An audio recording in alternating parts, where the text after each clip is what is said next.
ready na si Taguro para sa takbong Marcos Highway niya dyan sa Baguio City. Meron tayong deliver ng cabin at wing ng forward wing van. Yan, meron na rin itong backload. Meron kaming dadalhin din sa Baluarte, 16 footer. Jay, tabi muna, may dadaan sa kabila. Jay, tabi muna, lipat na natin. Nakadali na ba yan?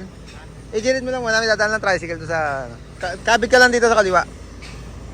Yan, delivery ng cabin forward. 3 wipers.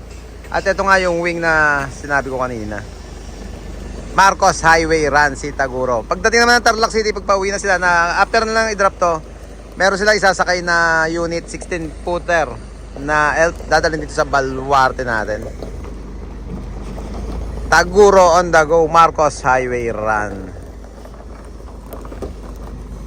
Yeah, boy.